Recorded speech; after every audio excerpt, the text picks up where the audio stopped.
as of today, we have finally hit 1,000 miles on the Surron Ultra Bee. And in today's video, I'm going to walk you through all the parts that I've put on this bike for woods riding. I'll walk you guys through the power upgrades, and I will also talk about the range that I get with the type of riding I do. If you guys are interested in getting an Ultra Bee, or you have an Ultra Bee and you're curious to know what parts I put on this bike, then this is the video for you. Let's jump into it. All right, to kick things off, we're gonna go into probably the most important upgrades that I've done to this bike. I'm not gonna spend time on some of the little flashy parts like the billet pieces. I'm gonna focus on the things that actually improved the rideability of this bike. So right off the bat, when I got the bike, it comes with a stock 19-inch front wheel and rear wheel. And if you guys ride moto or have any experience in the woods, that's not the wheel set for riding woods. The first thing I did was hit up Warp 9 to get a set of 18 21-inch wheel set. It has drastically improved the handling of this bike. You can actually run proper motocross tires on it or enduro tires on it. I'm not going to go into what tires I run because it's constantly changing. I ride up in the Pacific Northwest up here in Washington, so it's a lot of single track, roots, mud, rocks, and so I'm running an Ultra Gummy right now in the rear. That's constantly changing depending on where I'm riding. All right, we're gonna move from the back to the front. Next thing up is the foot pegs and the brackets that the foot pegs mount to. So there's a company, I'll leave the link in the description to them, but they make a lowering bracket for the stock foot pegs. One of the things I was running into when I got the bike was felt like a really cramped riding position. So I wanted to open up the cockpit of the bike and be able to feel more comfortable on it and feel like I was really riding the bike and not just kind of holding on all the time. They have a bracket that lowers it and moves it back a little bit, and then I paired it with a set of aftermarket foot pegs. There's a lot of companies that make aftermarket foot pegs, and the ones I chose are from the guys over at Puget Sound Motorsports. The stock foot pegs were not sufficient enough. My feet were sliding off of them in the gnarly stuff, and so I had to get something that would give grip onto my boots, and that solved that problem. The next thing I installed on the bike was an aftermarket skid plate. The stock skid plate, I ran it for a couple hundred miles, and it did a good job, but it was definitely getting beat up by rocks, logs, and so I switched to a metal skid plate, and it's been working really well. There's a couple other companies that make some. SXS makes a really nice plastic skid plate. They make them for all types of enduro bikes, and they're proven. This one is a metal one. This one is from Puget Sound Motorsports, like you'll see with most of the parts on this bike. They've been a huge supporter of the channel, so huge shout out to them. We also do have a discount code for you all that they provided. It's a little discount, but it'll help out if you guys are looking to buy something more expensive like the battery or controller. All right, moving up to the top of the bike. I mentioned before opening up the cockpit of the bike, I installed a set of ROX bar risers. This helped get the bars up higher and out forward, and so that really opened the cockpit. I'm only 5'10", and the bike felt really cramped in stock configuration. And so between the lowering foot peg brackets and the bar risers, it's made it feel like closer to a full-size dirt bike. I am running aftermarket bars. These are actually from my buddy because I bent the stock ones probably about 50 miles ago. I looped the bike out and I needed to replace them. So I'm not even sure what these are off of. There's a bunch of options you can choose from out there: ODI, Pro Taper, Renthals. There are some compatibility issues though. I know the Pro Tapers, they have knurling on the grip side. And so if you're going to want to run those types of bars, you might have to sand down the knurling. That's what I had to do on these, but they do fit, and they do fit well. But I know for a fact that the ODI bars are good to go. At the front of the bike, we have put a tugger strap on. Your friends will thank you for that. If you guys are riding some gnarly stuff, it'll help them pull you up. I usually don't need it because the Surron is pretty good at getting up things, and it's light enough where you can usually self-recover yourself. But if you can't, your buddies will thank you. The last thing that isn't an upgrade, but I'm super excited about, and I'm not going to share exactly what it is yet, but I'll give you a hint.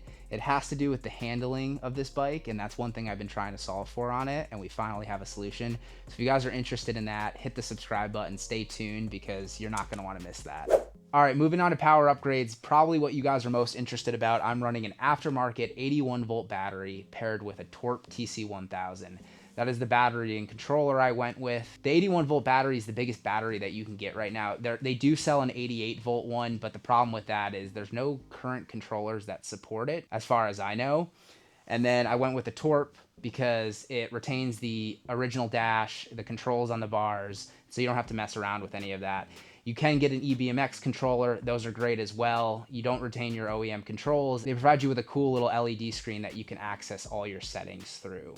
The reason why I went with upgrading the power is I actually rode the bike stock for about 200, maybe 300 mile in complete stock power configuration.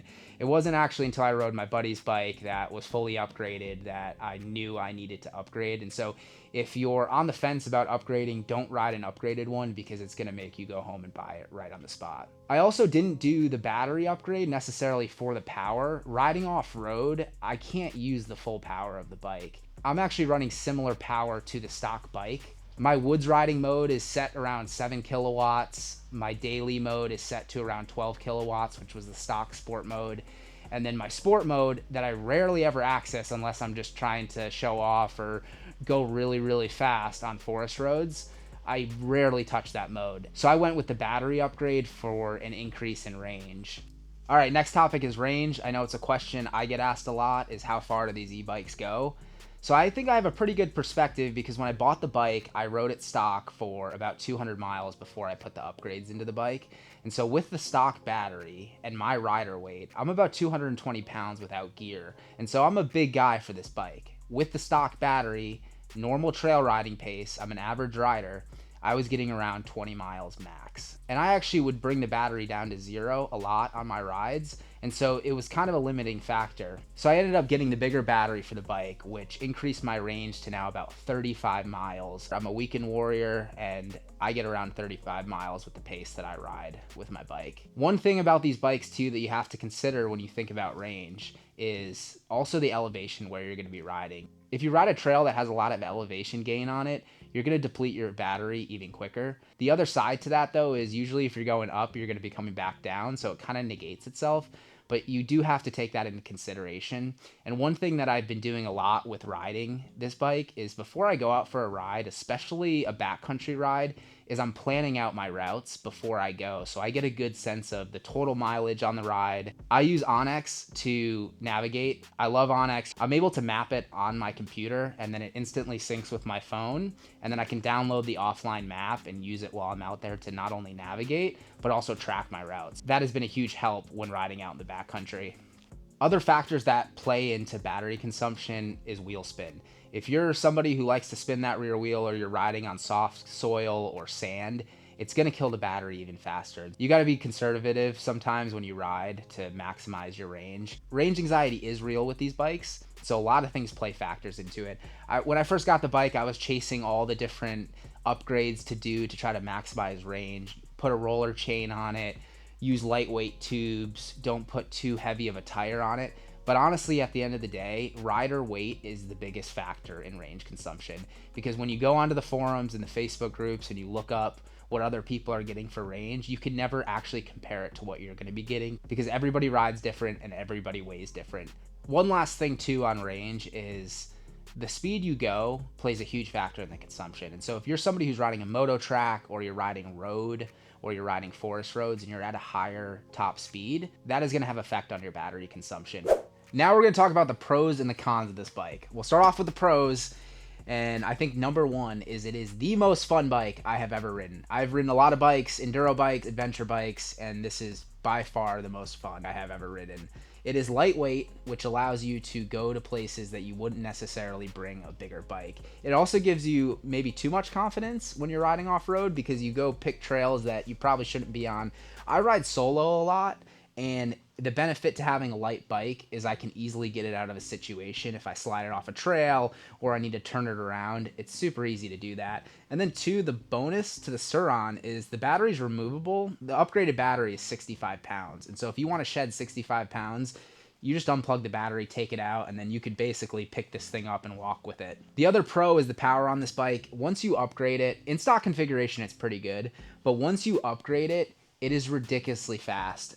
I think my first impression of when I put the upgrades on it was it is too fast for its chassis and suspension. And we'll actually get into the suspension talk after this. But it has ridiculous power. I mean, 30 miles per hour, you crack that throttle with 30 kilowatts, and it's a full-blown wheelie for as long as you want.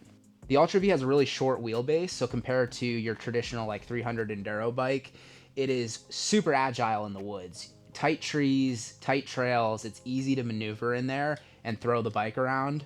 The other thing too about these bikes is you have a left-hand rear brake, and so there's no foot brake that you have to mess with, and it's really easy to ride with the left-hand rear brake. Switchbacks aren't an issue because your feet can be off the pegs and you have full control over your rear wheel.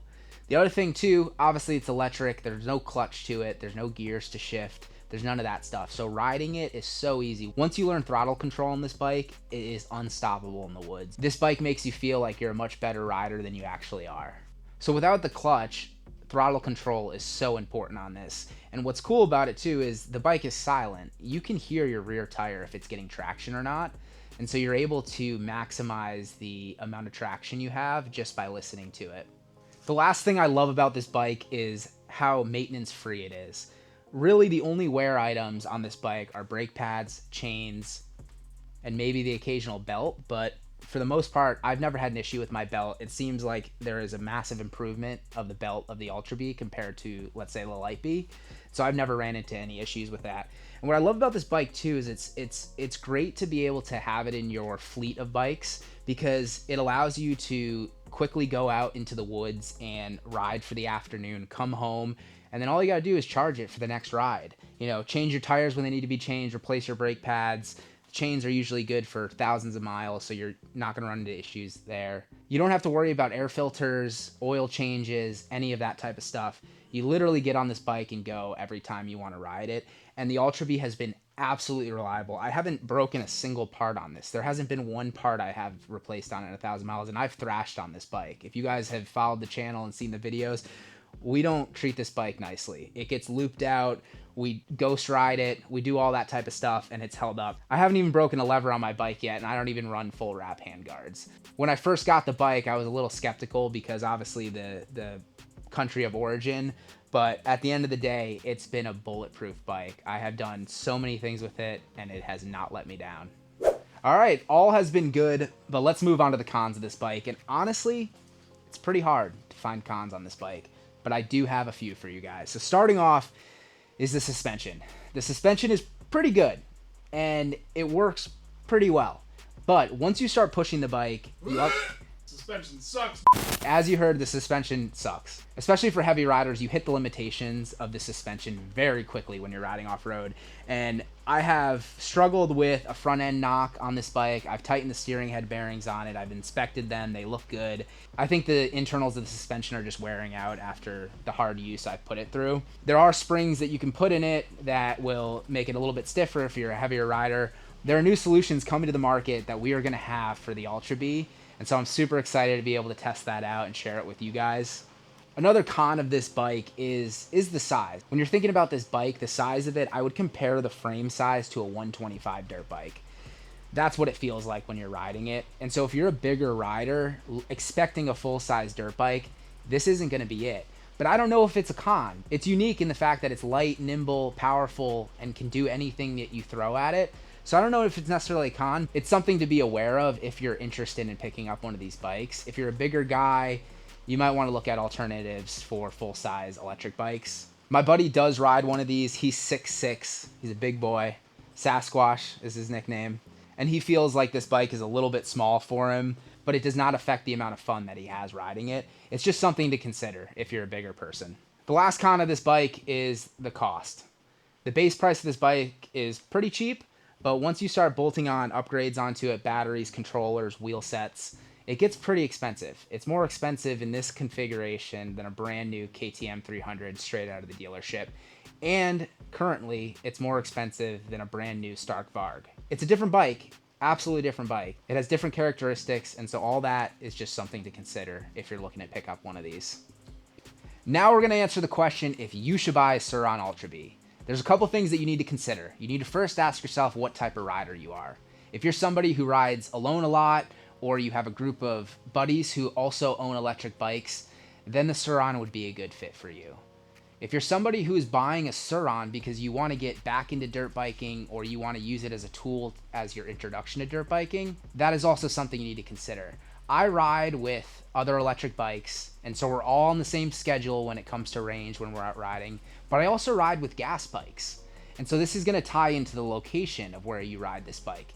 The riding areas around here, it's a lot of smaller length single track technical stuff, And so we could go out for a 15-mile moto and be tired before the batteries are dead on our electric bikes. But there are places that you can take these e-bikes that are longer range, they're faster paced trails, and you're gonna run into range anxiety there. And so if you're buying this bike to ride with a group of gas bikes, you might wanna reconsider it, because you're gonna run into range issues unless everybody is on the same page. I ride solo a lot, and so I love the e-bike for that. I can get on the bike after work and I can go out and ride for 2 hours by myself. I can choose the distance I want to ride, and it's all good. The other thing that I tell people who ask about the bike is it's not a replacement for a gas dirt bike yet. Gas dirt bikes, they have their place, and electric bikes have their place. But with the electric bike, it just opens up so many new riding areas. It allows you to get to places that you wouldn't necessarily be able to ride, and you can be able to fly under the radar where no one's gonna hear you out there riding. If you already have a fleet of bikes and you're looking to get an electric bike to add to it, the Surron Ultra Bee is an awesome option for that. It allows you to still feel like you're riding a dirt bike, but it opens up a whole new riding experience that, to be honest, I ride a lot of gas bikes, and the most fun I've been having is on an electric bike. So in conclusion, if you're on the fence about getting one, do it. Peace.